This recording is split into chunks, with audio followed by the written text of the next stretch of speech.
Welcome to the fascinating world of population ecology. Today, we're going to explore how ecologists study groups of animals and plants. Imagine looking at a single student versus an entire university campus. We cannot use the same descriptions for both. We need special tools to understand the whole group, and that is exactly what we will learn today. To begin our journey, we must first understand what a population actually is. In ecology, a population is not just any random group of animals. It is a very specific group of individuals belonging to the same species, living in the exact same geographical area at the exact same time, and capable of interbreeding. When we study these groups, we look at unique statistical characteristics that belong to the group as a whole, rather than to any single individual. An individual deer can be born or die, but it cannot have a birth rate. Only a population has these group-level traits. Now that we know what a population is, why do we care about measuring its attributes? Imagine you are a wildlife conservationist tasked with saving an endangered species of tiger. Just knowing that tigers exist in a forest is simply not enough information to save them. You need to know if they have enough space, if their numbers are growing, and if there are enough males and females to reproduce. Without measuring these specific attributes, we would be completely blind when trying to manage wildlife or control pests. These metrics are the vital signs of nature, much like a heartbeat is to a human patient. Building on those vital signs, let us start with the most fundamental attribute, which is population density. Density tells us exactly how crowded a specific environment is. It is not enough to just say there are 1,000 elephants, because 1,000 elephants in a tiny zoo is vastly different from 1,000 elephants spread across the entire continent of Africa. Density gives us the crucial context of space. It helps us understand how intensely the individuals will compete for food, water, and shelter, and warns us if a population is at risk of starvation due to severe overcrowding. This concept of crowding brings us to our first mathematical expression. The formula for population density is quite straightforward. We calculate it by dividing the total head count of the population by the size of their living space. In this equation, D represents the population density. The variable N stands for the total number of individuals in the population. Finally, A represents the total area or volume of the habitat they occupy. Think about what happens when these numbers change. If the number of individuals increases while the area stays the same, the density will increase, meaning the habitat becomes more crowded. Conversely, if the area expands while the population size remains constant, the density will decrease, giving each individual more room to thrive. Before we move on, let us see this density formula in action with a concrete example. Imagine you are an ecologist studying wild rabbits in a fenced meadow. We are given that the meadow has a total area of 50 square kilometers, and there are exactly 400 adult rabbits living there. We are asked to find the population density. We choose the density formula because it relates population size to area. In our first step, we substitute our known values, replacing the total population with 400 and the area with 50. Dividing 400 by 50 gives us a result of 8. This final answer means there are exactly 8 rabbits per square kilometer, which helps us understand the physical crowding of the meadow. Now that we have found the density, we need to know how fast the population is changing. This brings us to natality and mortality. Natality is simply the scientific term for the birth rate, representing new individuals added through reproduction.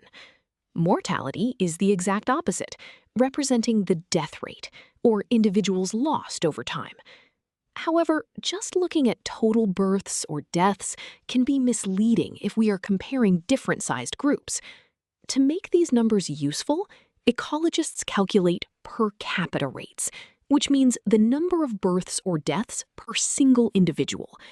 This standardization allows us to compare a small pond of frogs directly with a massive ocean of fish. To find this standardized rate of change, we use a very simple formula. Conceptually, we are just dividing the total new babies by the total number of potential parents. Here, the symbol B represents the per capita birth rate, which is usually a decimal or fraction showing births per individual. The variable B is the absolute total number of new births that occurred during a specific time period. The variable N is the initial size of the population before those births happened. If the total births increase, the per capita birth rate goes up, indicating a highly reproductive population. If the initial population is massive, but births are few, the resulting rate will be very small, warning us of potential reproductive struggles. Let us return to our meadow to calculate the birth rate for the same rabbit population. We are given that by the end of the spring season, 80 new baby rabbits have been born. We need to determine the per capita birth rate. We use the per capita formula to find out how many babies were produced per individual adult. We substitute our known values, replacing the total births with 80 and the initial population with 400. Dividing 80 by 400 gives us a result of 0.2. This final answer means the per capita birth rate is 0.2 births per individual rabbit. In simpler terms, there is one new baby born for every 5 adult rabbits in the meadow. We have looked at crowding and growth, which brings us to another critical population attribute called dispersion. Dispersion describes the spatial pattern of how individuals are distributed within their habitat. Even if two forests have the exact same population density of trees, the way those trees are arranged can be completely different. Individuals might be clustered tightly together in groups, spread out perfectly evenly, or scattered completely at random. Understanding this spatial arrangement is vital because it reveals how individuals interact with each other and how they utilize the resources in their environment. For instance, animals that hunt in packs will show a clumped dispersion, while highly territorial animals will show a uniform dispersion. To truly grasp this concept, let us look at a visual representation of these 3 dispersion patterns. On the screen, you are seeing 3 distinct square panels, each representing a habitat. The dots inside represent individual organisms. In the first panel on the left, labeled clumped, the dots are gathered in tight, distinct groups with empty space between them, much like a school of fish. In the middle panel, labeled uniform, the dots are spaced out perfectly evenly in a grid-like pattern, representing territorial animals keeping their distance. Finally, the panel on the right, labeled random, shows dots scattered with no predictable pattern at all. This diagram clearly teaches us that density alone does not tell the whole story about how space is used.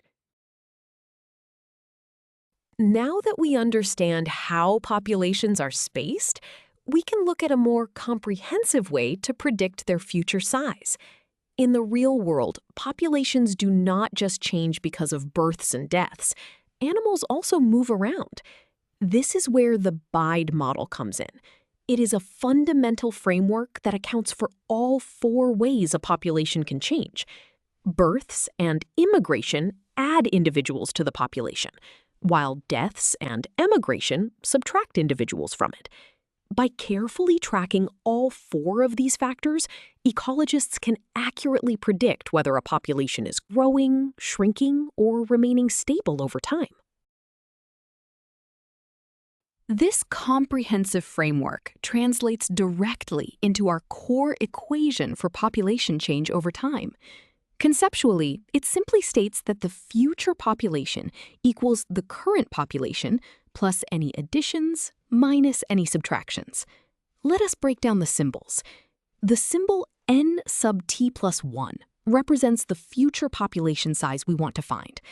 The symbol n sub t is the current or initial population size. The variables b and I represent births and immigration, which add to the population. The variables d and e represent deaths and emigration, which subtract from the population. If the additions are greater than the subtractions, the population grows. If they are smaller, the population shrinks. Let us apply this powerful equation to a real-world scenario involving endangered mountain gorillas. We are given an initial population of 150 gorillas. Over a year, there are 15 births, 5 deaths, 3 immigrants, and 2 emigrants. We are asked to calculate the exact population size at the end of the year. We choose the BIDE model because it accounts for all these moving parts. We substitute our specific data into the equation. We start with 150, add the 15 births, subtract the 5 deaths, add the 3 immigrants, and subtract the 2 emigrants. Performing the arithmetic gives us 161. This final answer tells us the mountain gorilla population has grown, indicating a healthy and expanding group. We have covered a lot of ground today, so let us review the most important ideas. First, we learned that population attributes are essential statistical tools that allow us to understand groups of organisms as a single cohesive unit. Second, we saw how measuring density, natality, mortality, and dispersion helps us move beyond looking at individual animals to see the bigger ecological picture. Finally, we used the BIDE model to predict future population changes. These metrics are the absolute foundation of all population ecology. You now have the power to analyze the health of any species and predict how it will fare in a changing world. Great job today.